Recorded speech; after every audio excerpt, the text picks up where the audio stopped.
Well, maybe you needed to tell us that you. Maybe you I said it was an intro. but not me.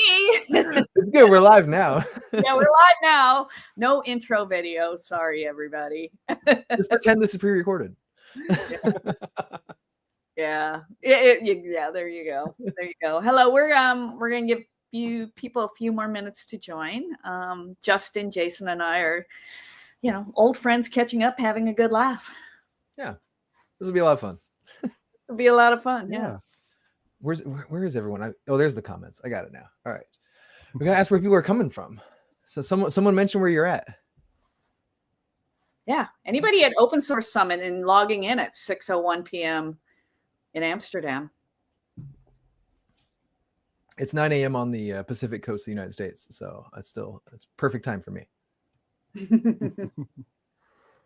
And it's nice and lunchtime here on the East Coast. So,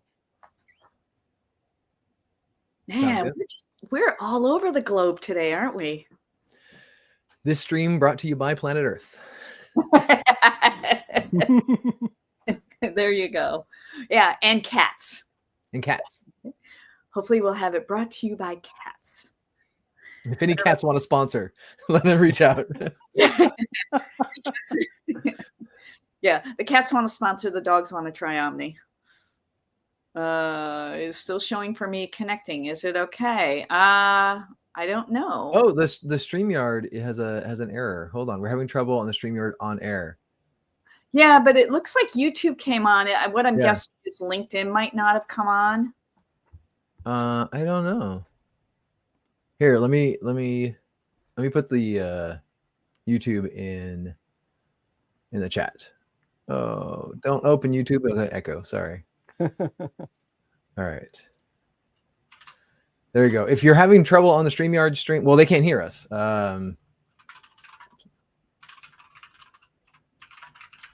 Maybe having trouble.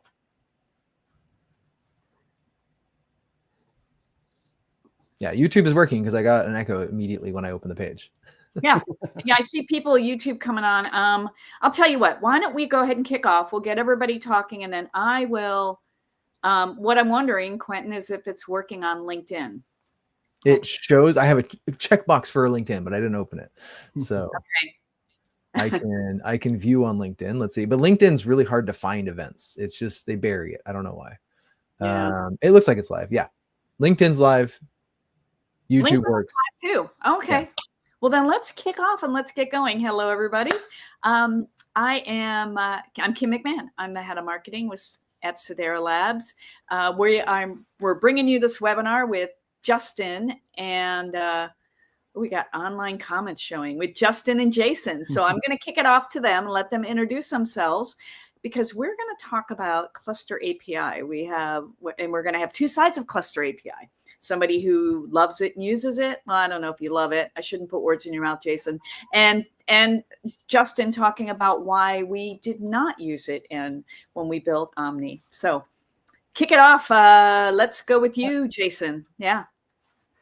Yeah. So for folks that don't know me, my name is Jason DeTiberus. I was one of the earlier maintainers for Cluster API.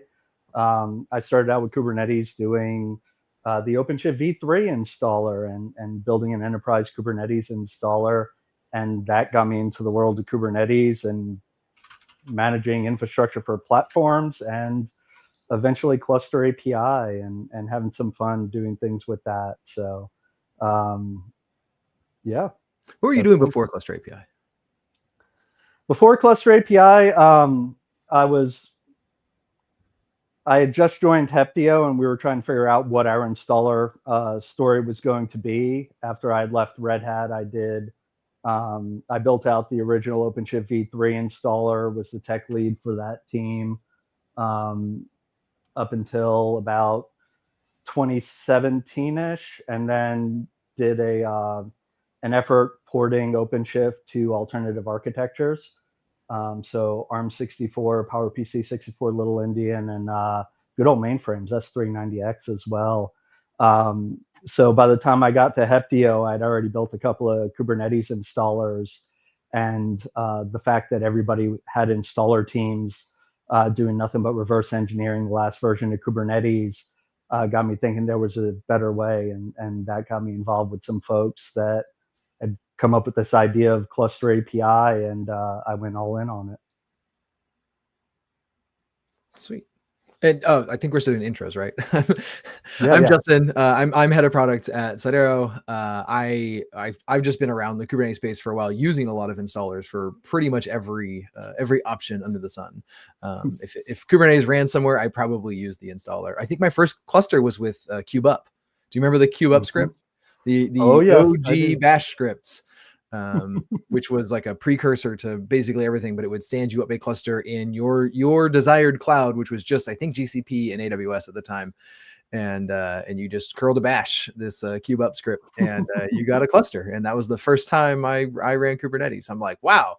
And then basically Kelsey reverse engineered that and made Kubernetes the hard way. And then everyone reverse engineered Kubernetes the hard way and like built products out of it, right? Yeah, mentioning Kubernetes the hard way, I love it and I hate it. What Kelsey did there was amazing, documenting all of the intricacies of early Kubernetes and the fact that somebody could do it just similar to like Linux from scratch, right? You can build your own Linux distribution, do all of the bits that you need to do, but do you really want to run that in production? I don't think so. So the fact that Kubernetes the hard way was out there, everybody was building their own scripts around Kubernetes the hard way to manage their stuff. And I tell you what, that's fun. That's not fun supporting that, because there are so many things that can go wrong. And if it could go wrong, it did go wrong. And it seemed Kubernetes the hard way was the easy way, until you got in over your head. It seemed like it was the most understandable way, right? Like, because once you did it manually, you knew how to debug it, and then you're like, oh, I get a cert error. You knew how to stand it up. Yeah. Did you actually know how to debug it when it went sideways? Maybe, maybe not. Yeah. The maintenance side is the thing that always gets you, right? Like that's the side of any of this complexity that everyone understands their own complexity. And then once you have to tell someone else like, hey, this is the thing I built. And they're like, wow, that Ansible playbook is garbage, right? Like no one else understands it. It might work, but it's at the end of the day, it's like you have to help someone else be able to maintain it and understand it and just get around that mindset of what is the complexity here. Yeah, and on top of that, go ahead. Tim. No, go ahead, Jason. Well, I was going to say on top of that, and it really depends, right? Like, I love Ansible, I love Terraform, I love those tools for being able to automate and orchestrate the things that previously were manual. They're great for super opinionated environments where you control all the variables. But once you get to the point of trying to support multiple clouds or trying to support, public networking, private networking, you add in all these variables, it gets really complex really quickly. And when you then throw in things like cloud providers where you are actually paying for things that get spun up, the chances of actually being able to create something and orphan it and not know it was there until you get the bill, a month later and a surprise, there were just so many things that with the gotchas around that would end up costing people money or problems.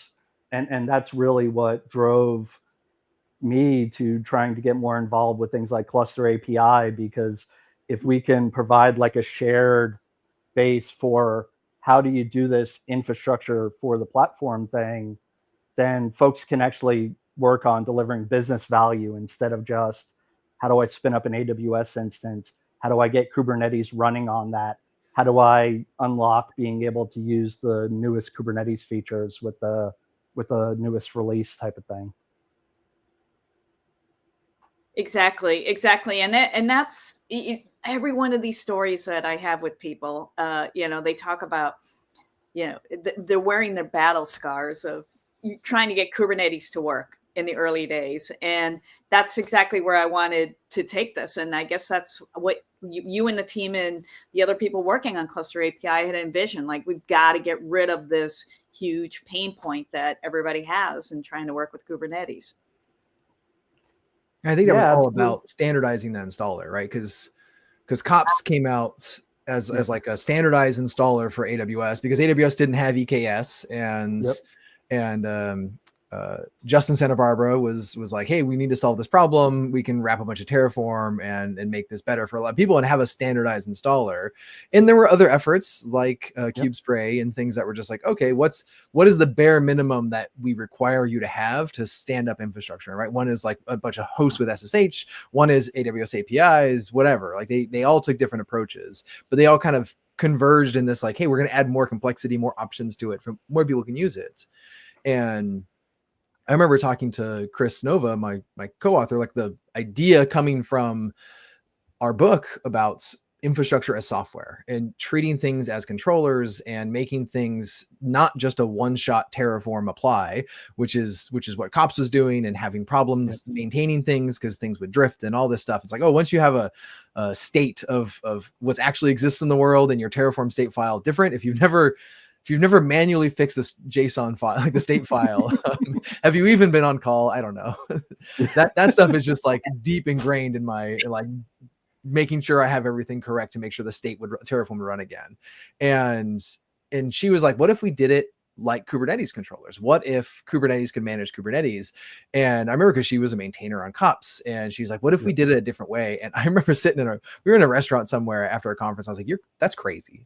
Like, you don't want to do that. Like, that sounds so crazy. Like, it would be complex and you have to run something. And she, being Chris, was like, I'm going to go do it. And immediately, like the next week, she's like building out Kubicorn, and she's like, how would we make this thing work actually so that software could maintain it? And she just went and built it. And she's like, she was always someone that would, if you told her it wasn't possible, she's like, no, I can do it. And she would do it. And that's where it started. And she's like, this is how we should manage Kubernetes going forward, from everything she learned at COPS and doing other installers and things. And that was kind of the birth of Cluster API. And it's funny because a lot of people were having those conversations, right? It wasn't just you and Nova. I was having some of those conversations internally at Red Hat with Clayton Coleman, who was the lead engineer for OpenShift. And we were talking about it because I built out this huge Ansible installer that was super complex to manage all the complexity and all of the interconnected bits and everything. And we were talking, like, we thought more of the platform should own it. Kubernetes should own that stuff, and the Ansible stuff should just disappear over time. And that was part of the drive for me to get involved. We had the early conversations with SIG Cluster Lifecycle. Obviously, you and Nova were working on the book, and Kubicorn, but Nova spun up the idea of doing a working group within Kubernetes to try to tackle this. And there were some Googlers involved. I know Robert Bailey for sure, and there were others. And we started talking about some of this stuff at just an impromptu meetup at one of the KubeCons. I don't even remember which one it was at this point. It was sometime in 2018. But it's the same idea, right? Like, and I think there's two aspects of it.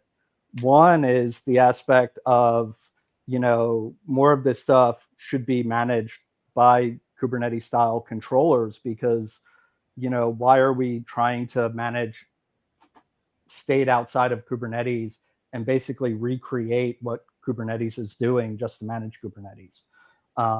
The declarative management, the semantics of how you interact with etcd and the guarantees that you get there, being able to watch those resources and make updates efficiently, all of that stuff just made sense. There was just nothing there that did it. Nova demoed Kubicorn. The Google folks came out with a MVP, not even an MVP, pure POC of Cluster API originally that was just some Terraform on the back end that spun up a GCP cluster. But it showed enough promise, right? It was great demoware. And for the longest time, that's all Cluster API was, right? It was pure demoware of just showing how we could accomplish this idea. In fact, I don't think we even turned the corner with Cluster API until we had like native control plane management, right? Originally, Cluster API just, it provisioned a virtual machine somewhere and sent it some cloud in it. And that's all it did until the control plane management came in. And that's when we actually started seeing some actual real world adoption of it, right? Because it actually became functional and useful because we coded in all of the logic of what it took to actually properly scale up and down and do a rolling upgrade of a Kubernetes control plane, which was the majority of the complexity of all of this installer and cluster lifecycle management tooling. And we were working on the Kubernetes versions that were in development. So by the time it shipped, it was already supported by Cluster API. Before that, every installer team at every product team that I knew had to reverse engineer what the changes were with the Kubernetes release. I mean, I worked at Red Hat. We had upstream engineers building the features that I needed to add support to. When I'd go into Red Hat Tower, I had some of the engineers sitting within proximity to me. I could reach over to one next to me and be like, hey, 3 months ago, or like, I'm doing this new version of Kubernetes for the installer. How do I support this feature that you added? What are the flags I have to do? What do the flags mean? Because at the time, the documentation didn't exist for Kubernetes. It was all in the code. And they'd look at me and they're like, I have no idea. That was 3 months ago. That was 6 months ago. I've done a dozen things since then. I don't even remember that. And that was happening at every company that shipped a Kubernetes distribution at the time. And to me, it was just like, why are we doing this? If we're spending all this time just doing this, we're not adding the features that the customers wanted. The customers wanted metrics and logging support, and that was, becoming secondary to, oh my God, how do we not break doing install of the next Kubernetes release? Yeah, well, so it clearly was needed. It clearly has solved the problem for some environments, and this is where we'll get into a little bit of where it works and where it doesn't, and why we at Sidero have not used it, and where, Jason, where you have used it and where it made a difference. Which you two want to start? Well, so from my perspective, the default, if anybody is building cluster lifecycle management for Kubernetes, if you're not using some like Cluster API or some that already exists, if you're building it yourself, like the full implementation, you're in for a world of pain. That said,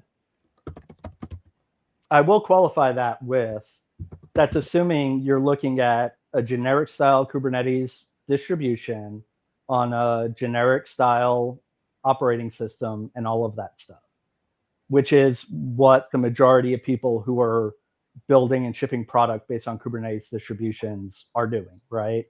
The Rancher folks, Rancher would deploy on most operating systems, right? Like that sort of thing. So by default, if you're not doing that, I think you should have a good reason. And I think that's the same way that if you're building something that needs a distributed platform, are you going to build your own Kubernetes? Probably not. You're just going to use Kubernetes. If you're building something that has an operating system component, you're not building your own operating system. You're generally using Linux, right? Like, just like you would have a business justification if you didn't choose those things. I think it's the same thing for Cluster API in this space. And that's interesting you point out both those things, because like Sidero, we build our own operating system based on Linux, and we build our own installer manager that doesn't use Kubernetes. Right? Like this, both those things are like, yeah, you should have a reason. And I mean, we did for Talos and Omni. Talos being that, some of that was just frustration and security mindset of this we shouldn't be doing this, right? Like we shouldn't be managing users and RBAC and passwords and SSH and all that stuff in two places. Like if we want to run a Kubernetes cluster, what can why are we doing all this other stuff? And everything else was like, I got to set up all these kernel args and you know, IP tables rules and settings for all of this stuff just to get to make a generic thing, a Linux, you know, purposeful for Kubernetes. And it's like, well, what if we just built all that in? And there's been plenty of attempts at just like automating that. And I think Cloud Init has kind of done us a disservice in a lot of ways over the years, where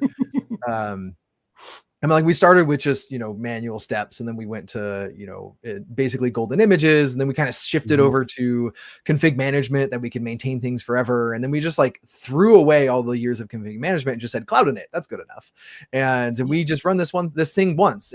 But that wasn't good enough. And right, like Core OS brought in Ignition and all these things that are like, well, we need something before Cloud Init, because I need files before systemd starts and all that stuff, kind of like butane. And these things happened that were like, well, what if we can just run a config here and here and here? And we just kept doing that. It's like, well, that all's a lot to manage. It's a lot of complexity. It's a lot of hooks in where we're doing this stuff. And in the idea of Talus being just, it's an API, and you just call the API whenever you want to manage it. You can do it at startup. You can do it with a thing like Cloud Init, right? Like you can still send it a file to say, hey, I know what you should be configured as, but also you can do it later, and you can do it after it's spun up, and you can do it after it doesn't upgrade. And all of those things make it just a different kind of thing to manage. And then the other side of just like Omni, like Sidero built a thing called Sidero Metal.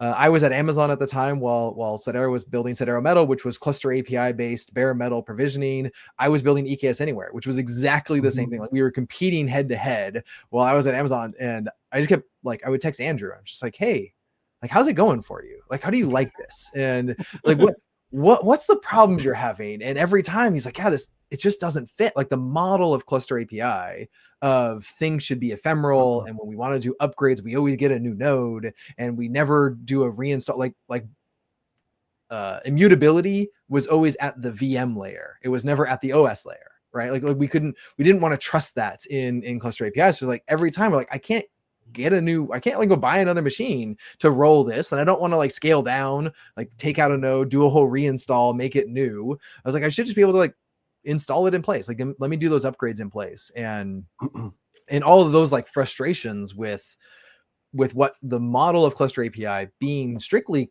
cloud-based in a lot of ways, where like they always assumed your underlying infrastructure was a VM. And there were things that let you do SSH based, you know, cluster API, and could kind of tweak some of those things, but like the machine sets and the way that you would always, it would always treat it like a pod. And as soon as you say it has to be like a pod, it has to be ephemeral, it just became hard to do at bare metal and edge and all those things that like Sidero was really focusing on. And we could probably do a webinar just on that topic alone, because I'm a very opinionated there. And I think there's no reason why that model couldn't be extended to the data center, whether or not we actually have all the primitives we need to actually make that happen in a performant and reliable way. I'm not so sure, but I fully agree with you. And part of that was on purpose, because one of the challenges that we continually had, especially when we were talking about non-cloud environments, anything that involved like on-premise hardware, there was a constant argument, I would say, when we would do that, because everybody at the time was opinionated about how they already did things, right?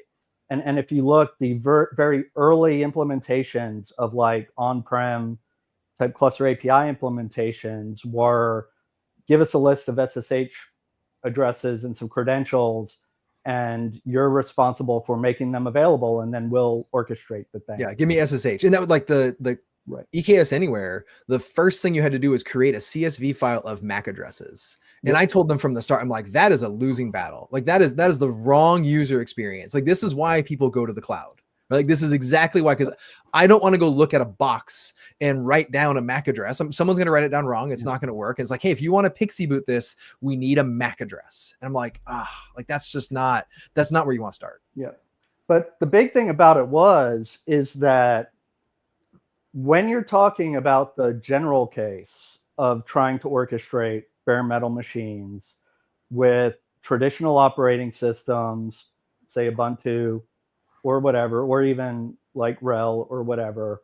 The challenge you get into with that and reusing the existing machines, let's take the SSH example for a thing, is now you're looking at in-place upgrades of both the platform components, the operating system components, any user land dependencies that may exist in there.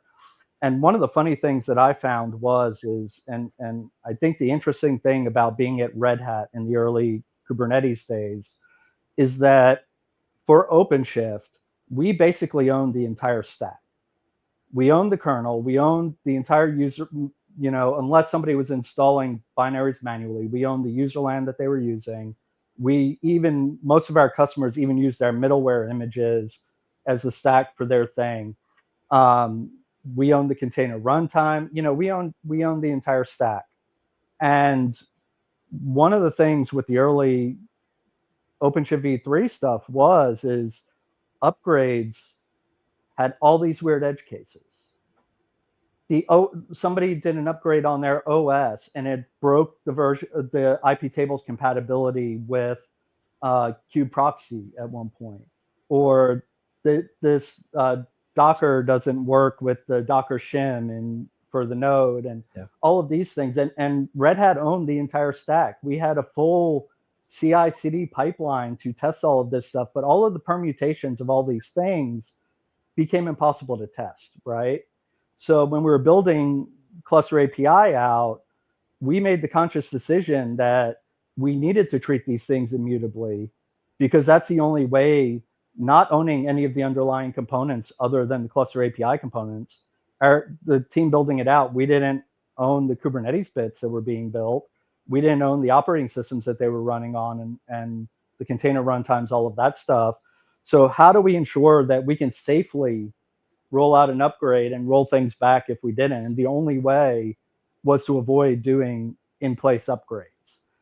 Now, when you start looking at like container-based OSs, it's a different story, right? You could do that immutable upgrade in place, but that's not the general use case. So it was a conscious design decision on Cluster API to solve the general use case, with the hope that eventually we'd solve the more specific use cases and help those out over time. And I kept feeling like Cluster API would have had to introduce a machine set as like a deployment, and they would have needed something like a stateful set for bare metal, right? Something that is like, this exists forever, and I need a stateful set machine grouping that I could say that has a stable name and a stable API and a stable way that I get access to it, so whether that's IPMI or something. And I don't know that stateful sets lived up to their expectations in Kubernetes. There's been plenty of other things that are like, oh, this database doesn't work well in stateful sets, so we built our own thing, right? And plenty of other companies have built things on top of or like stateful sets because they all have edge cases depending on what they're trying to do. And I feel like any generic stateful set would have worked for a sliver of best case scenarios, and then all those edge cases. And that's the problem, I think, right? Is because this was a challenge that we had with the Cluster API community in general, right? Like, and trying to get everybody to collaborate together, despite having their own products, their own goals, their own visions on things. But why was Cluster API successful? I think it came down to the fact that where we did draw that line and make those opinionated choices, like the immutable based machines, it was for safety's sake and ensuring proper functionality to meet expectations rather than locking things in. So alternatively, we could have said, oh no, we could build a stateful set like concept for these machines, but then we would have had to limit what OS would be supported for those things. And truthfully, the Red Hat folks would have loved that when we had some heated discussions in some of the meetings at the time, because they really wanted us to standardize on like Core OS and Ignition and that sort of thing. But if we did that, then we just cut out like 95% of our, user base, right? Like, it's a great thing when you can be that opinionated, but it went against the goal of being that shared kind of substrate. So making that choice, we could have done it and we could have implemented something, but as soon as we did, somebody would have implemented the thing you shouldn't do, and it would have fallen apart in all of the ways that it would.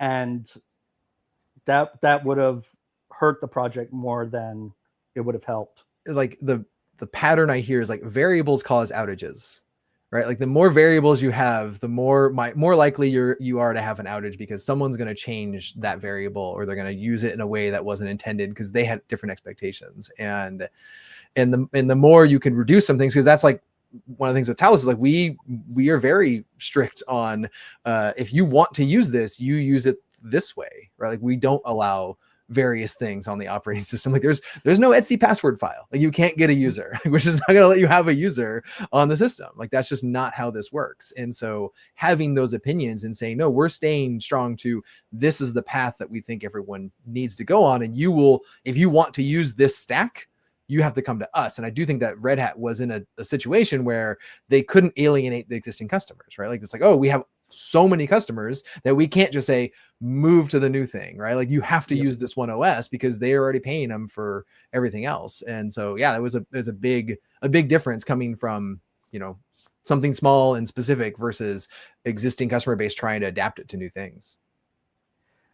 And I think that's the thing, right? Is and I remember, Kim, when you reached out to me and we had an initial chat about this, I think you thought the conversation was going to be a lot more contentious than it was between me and Justin.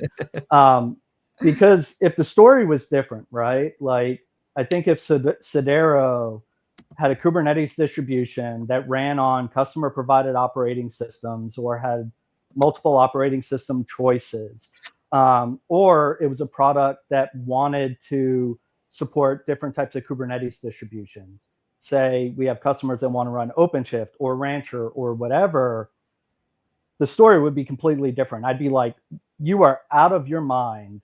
Why are you building this thing? It's only going to cause you pain and suffering. I think the fact that Sidero has a very opinionated operating system and a very opinionated Kubernetes distribution as part of its product means that, yeah, I mean, Cluster API is probably not going to fit all of those specific needs because you are the edge case. The operating system is the edge case. It's just like taking a generic Linux distro and making it work with Kubernetes. We can take a generic Cluster API and make it work for our specific use case, right? Like we could go the generic to specific route, or we can go the let's build the specific thing and just say, actually, we don't need all of those options. We don't need all the variables because we're doing one thing and we're targeting, you know, specific markets. Like we're not going after, you know, an EKS cluster. Like if you're in AWS, if you're all in AWS, go use EKS. It's great. Like it's a good product. Go have fun. If you're on, you know, if you're outside of those environments, you need something like, what are your options? And you can go build from the generic thing. And the reason Talos has worked and been successful is the single purpose of it. And I think that like Omni is kind of the same way, where we just try to take the generic cluster API thing and make it very specific to our operating system, our use cases, our ideas of how this should be managed. So then, does that mean that like cluster API then lets it go broad? I mean, if we're going to take it all the way to the other side, opposite of what you said, Justin, and Jason, I don't know if this is where you were going to go, but you know, is cluster API kind of the be all end all for everybody? Cluster API, in my opinion, succeeded for the same reasons Kubernetes did. It's because the ecosystem. Yep. Right? You could do anything you wanted with it, and you could just, good or bad. There was a lot of people that got behind it, a lot of providers that got spun up for it, and they're just like, oh, I can use the same interface everywhere. And I think, to me, the core thing that Cluster API got wrong was the dependence on Kubernetes for like the foundation, where we kind of, all the Cluster API creators, Kubernetes wasn't complex anymore. Right? They kind of like, oh, I understand Kubernetes, so that's not complex for me. But all the users of Cluster API oftentimes we're still new to it. And they're like, actually, this is really complex. And I don't want just Etsy, like a distributed database. Like the amount of people that know how to successfully run a distributed database well and keep it upgraded is few.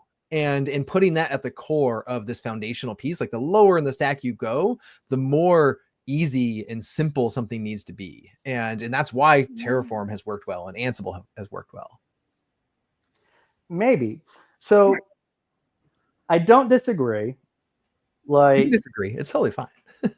Well, no, I don't disagree in the sense that you should have to have a understanding of how to have a production grade Kubernetes installer before you can use the thing. And this was interesting enough. You did mention the EKS Anywhere. You know, one of the way that they ended up going with on-prem was using Cluster API and Tinkerbell, which was work building on top of work that I did at Equinix Metal, right? And the idea there, and not even that idea in and of itself, but getting involved with the Tinkerbell project, I looked at Tinkerbell and it was this workflow API that would be able to orchestrate infrastructure in a basic sense, infrastructure provisioning.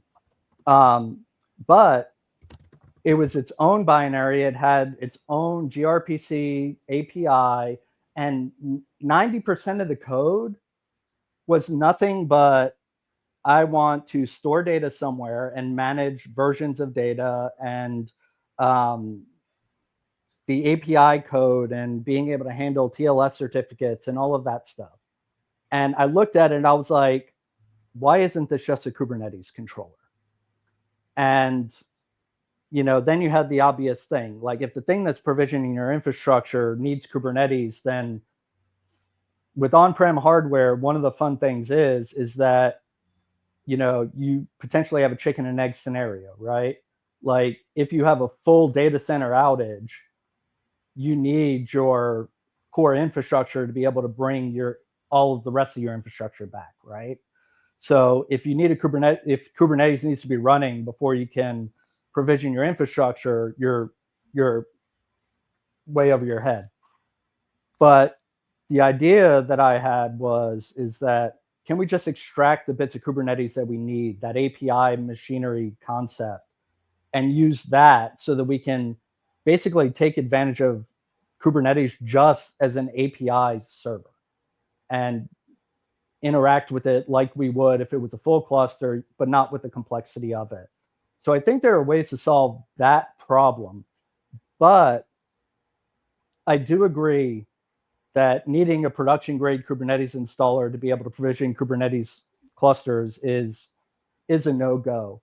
I wish that we were able to build out a better story than just the bootstrapping story that we had and have a cohesive story around that, around the bootstrapping and kind of DR type scenario stuff, because I think that would negate the concept of Kubernetes being too difficult to use as kind of a substrate for managing your clusters type of thing.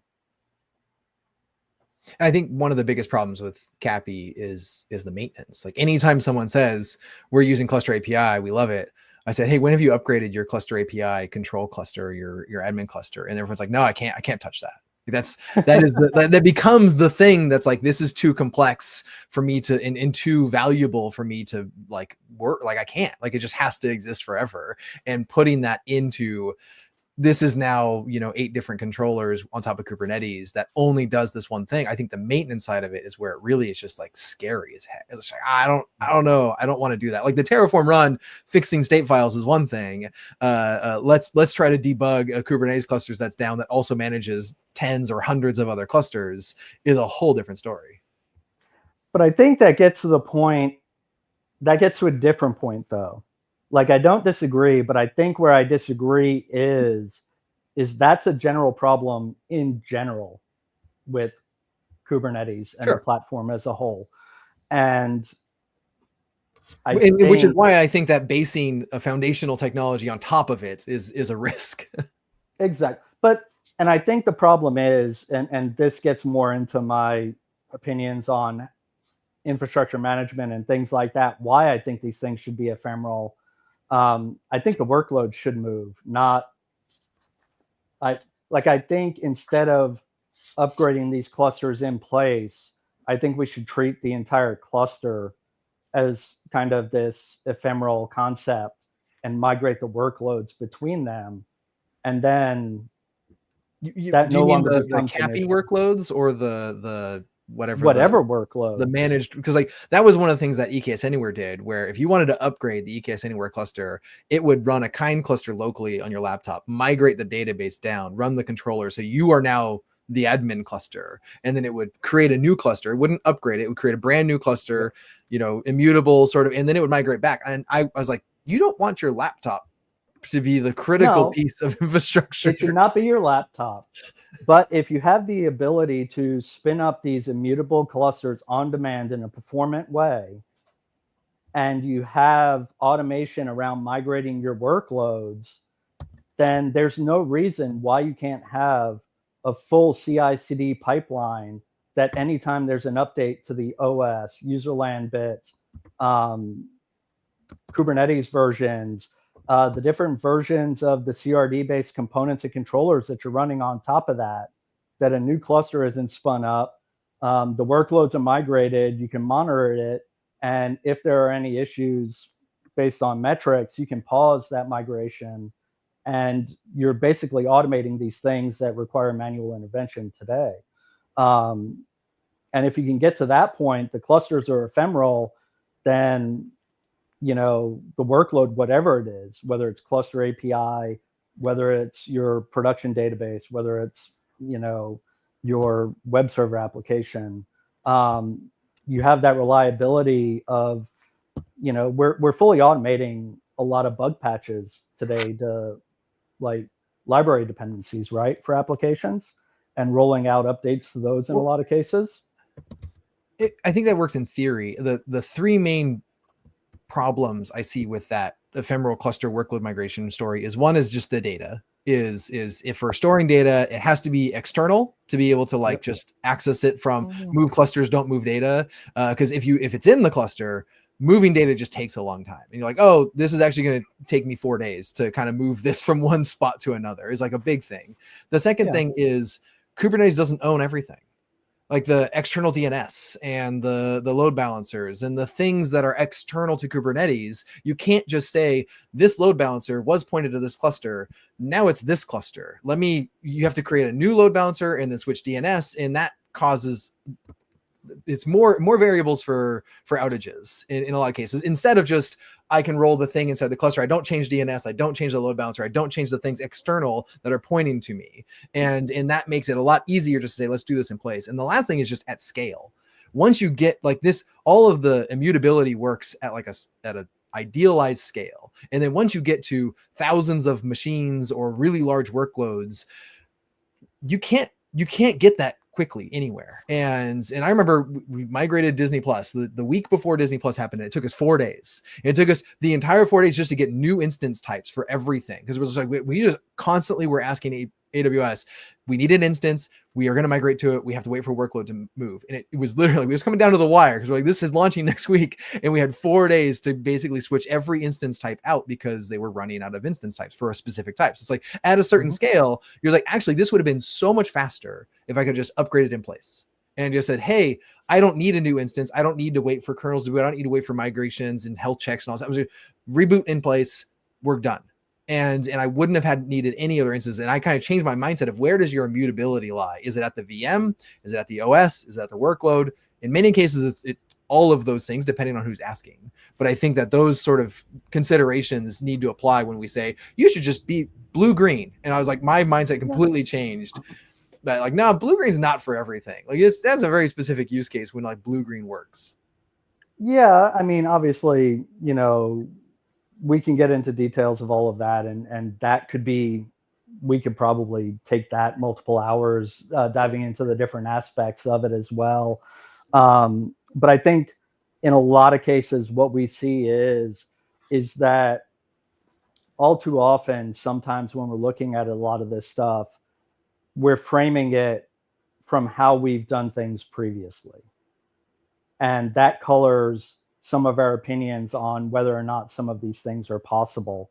And I think sometimes taking a step back, looking at it, and you brought up a lot of great things there, but in a lot of cases, we're solving a lot of those things within the cluster today. And, you know, when we're rolling out upgrades to applications, we're already kind of doing a blue-green scenario if you're deploying those applications in Kubernetes and things like that. So when you look at it, sometimes it's about how do we reframe this to take away some of that complexity. Yeah. And I think that's one of the great things that I see.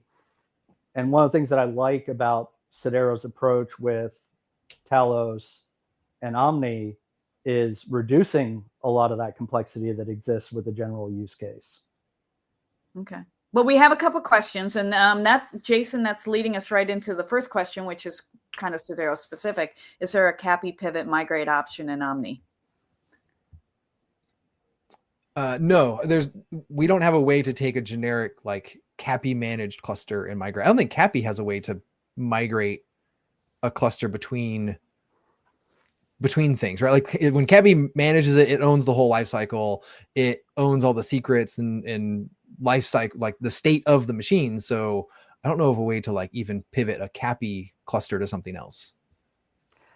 There would be ways to do certain adoption in a certain set of use cases, but not a generic way. Yeah. Okay. We have another question here. Why do we need a production grade cluster for running CAPI? Ah, yes. You don't necessarily, but if you don't, you need to have a way to store that data about your clusters, especially if you're running in the cloud, because what's happening is you're creating these cloud resources that you're on the hook to pay for and everything. So depending on the environment too, you're on the hook to, be woken up in the middle of the night. Yep. So potentially you wouldn't, but you would need a way to store those resources somewhere so that, if your cluster disappears, and if it's on a laptop, it disappears quite frequently. You have access to those resources to ensure that you're managing your actual infrastructure.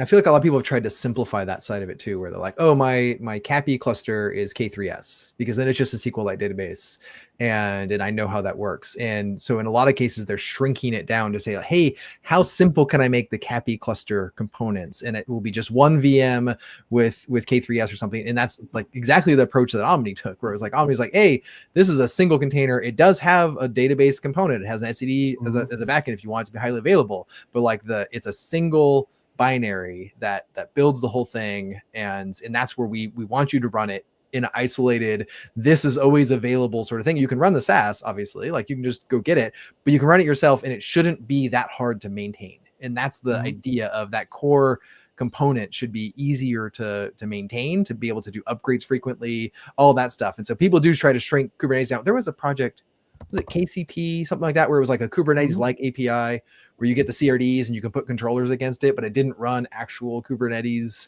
workloads or anything. Like it's all these things of like, let's make Kubernetes less complex so that we can put it somewhere and manage that and do upgrades quickly on it. And that is like a, if one, not all production grade is the same. Yeah. Okay. We have another question here, Justin. I think this one might actually be more of a support question. Be possible to migrate created clusters afterwards, still using it. I don't know if you mean migrating between Omni instances, or if you run Omni locally and then create a cluster and you want it to go somewhere else. We don't have that today. It's kind of on our roadmap to be able to say like, hey, I want to take an Omni created cluster and move it to a different Omni instance if you want to change regions, or if you want to go between the SaaS and self-hosted or something. We're also working on a roadmap for being able to just import generic Talos nodes into Omni. So like I have a cluster created with Talos, I want it to be managed by Omni now, because I don't want to manage the secrets and whatever else. We're working on a migration path for that too. So there are some things that we're doing, if that's what you meant, but I don't know if that's the exact question.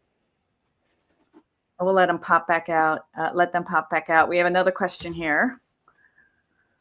Will Talos CAPI provider maintainer work on the new V1 Beta 2 CAPI API? I don't know. I don't know today. The idea is the CAPI provider was created for Sidero Metal, but that Sidero Metal is mostly like a maintenance thing now. It was not the right fit for the complexity that we had in mind. And so we would like to be able to not maintain those things going forward. So I don't know for sure how that is going to switch. Right now we're maintaining it until we get, paying customers and a migration path off of Sidero Metal, which uses CAPI. But for today, we don't have any plans. Okay. That's all the questions we have. What do you want to talk about now? Jason, what do you think's next? Where do you think we go from here? Question. Well, so what I would like to see happen is, you mentioned some of the challenges around treating clusters ephemerally. And I think the biggest challenge that you brought up there that I don't see being solvable with existing tooling and process that people are familiar with today is around data and data locality. As soon as you're running any type of cloud native data storage or any type of local data on a Kubernetes cluster, any node that's hosting that data is now a snowflake. And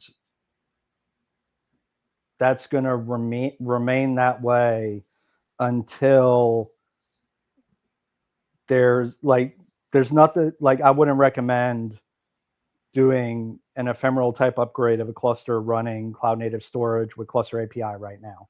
And the reason why is because there's no concept of Cluster API when it's making its scheduling decisions for upgrade on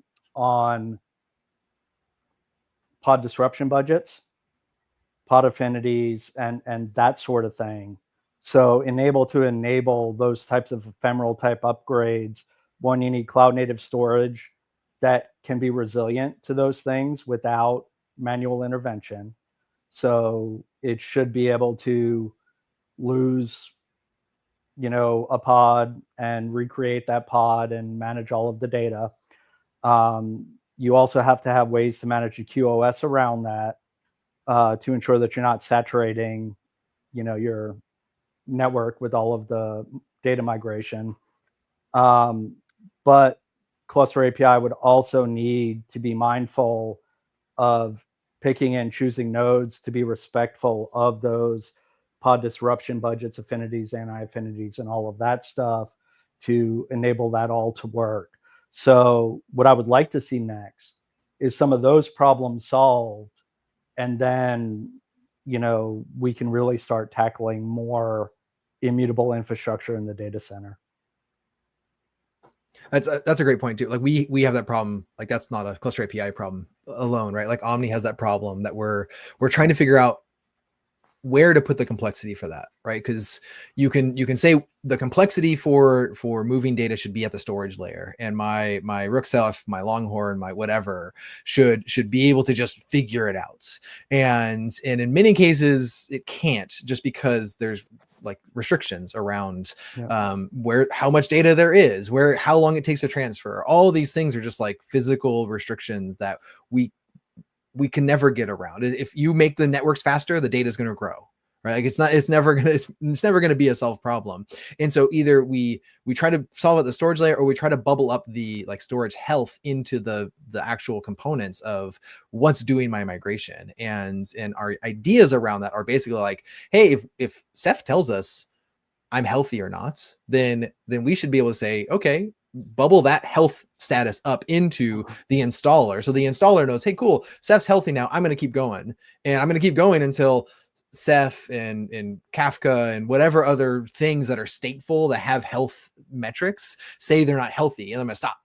I'm gonna wait for them to, balance and say, okay, data's come in, or we have some status or whatever. As soon as all the application health checks are healthy too, then we can keep moving forward, and making sure that applications are healthy is the reason for all of this stuff, right? Like it's not just for us to like, we need to get to the latest version. It's like, actually, we're running apps, and those apps should be available.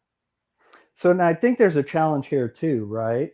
And it's, how do you approach these types of problems? And I think the challenge that we find is that you can either tackle these challenges at the core, or you can tackle the challenges with what you have and what you're able to affect. So if you're building a product, obviously you want to be able to ship product. So you can't necessarily plan on being able to support these things in a way that require deep structural changes through multiple layers of the stack to be able to deliver a feature, right? That's just not feasible from a product roadmap perspective to try to focus on. I think the real problem needs to be solved between cloud native storage, Kubernetes, Cluster API, and other things. There needs to be a cross-cutting aspect of how do we actually solve this as a problem. But also, how do you solve this in the real world? I think you're highlighting a lot of those challenges, right? Like, you have to work with what you have and the things that you did. Last time I looked, Rook, Ceph, Gluster, a lot of these things, their story for their cloud native solution was, if you lose a node, you have to take intervention. There wasn't an automated type of remediation to these types of things. I can't remember the name of it. I think there was one that I saw that talked about potentially having it as a feature, but I never actually tested it. So the cloud native storage needs to support that. Kubernetes probably needs additional work to better support those workloads more than what it has today around pod disruption budgets and affinities and all of that stuff.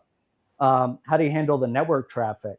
In today's world, minus a DPU, you're probably having to pipe in multiple physical networking interfaces via Multis to the pod that cloud native storage is running on to be able to segregate that data traffic versus that other thing. You'd also have to do that with all your applications that are accessing the data to be able to ensure QoS, all of that sort of thing. Yeah. Potentially in the DPU focused world, some of that can be offloaded and enable some of those things easier. So I think the challenge is that if you look at it holistically and you can solve some of these cross-cutting things, then we can solve some of the underlying fundamental issues with doing these things instead of just, how do we, for lack of a better word, duct tape and baling wire the current state of things to actually make this functional and usable.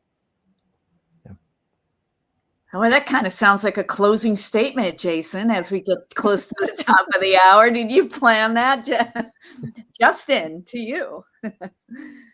I mean, I think that's the question that like we keep going back and forth with. Like Jason started with like all these installers in the past, like at Red Hat, like they own the whole stack, and there was all these variables and complexity and things that were possible that they, you couldn't make all of them, everyone fit one mold unless you removed them from the stack. And you can't do that in every case. And that is like, the more we build things at Sidero, the more we try to remove from the stack, the more we say, hey, we don't want this and we don't think anyone should have it. And if you need it, go somewhere. Like, it's fine. Like, we understand like people need certain things, but it's also like, we're not gonna necessarily be the right fit for you. Mm-hmm. And I think the more we can remove from the stack, the fewer variables we have, and the more we can just make it reliable and integrated to be a more holistic approach of how do I go from top to bottom? Like I need to do everything in here. Again, like if you fit the idea, then great. Like this is why we're building this stuff. But if not, then you'll need generic things that have a lot of variables and templating and options, and you have to sort through and put those things together yourself. And you have to understand and learn it in order to do those things. And really, like, kind of the goal of Talos was to make like the Linux approach so easy that like non-Linux experts could do it, right? Like you can just call an API, there's a CLI, and you can do this thing. And all of a sudden you had a Kubernetes cluster, and as a different way than what KubeUp did for my first cluster, right? Like KubeUp was a cluster that I was like, this is amazing that this works, but also terrifying that I'm now on the hook for paying for this stuff. I can't maintain it. I don't know what actually happened. Like all of this stuff was a different sort of complexity. So I think, yeah, trying to remove things and make sure that it all fits together in a way that we understand and can build for people is our goal. Yeah. Excellent. Well, we are at the top of the hour. Thank you both for joining us. Thank you for the people who had the questions. Put the banner. Thank you, Justin. Yes, TalosCon is coming up about 6 weeks from now in Amsterdam. Great day and a half of content that we have. So if you sign up, show up, come visit with us all. And if you have any other questions, this will be posted on YouTube. Feel free to ask questions out there. Justin loves to go out and answer questions. Thank you both, and everybody have a great rest of your day. Thank you. Thank you. Bye.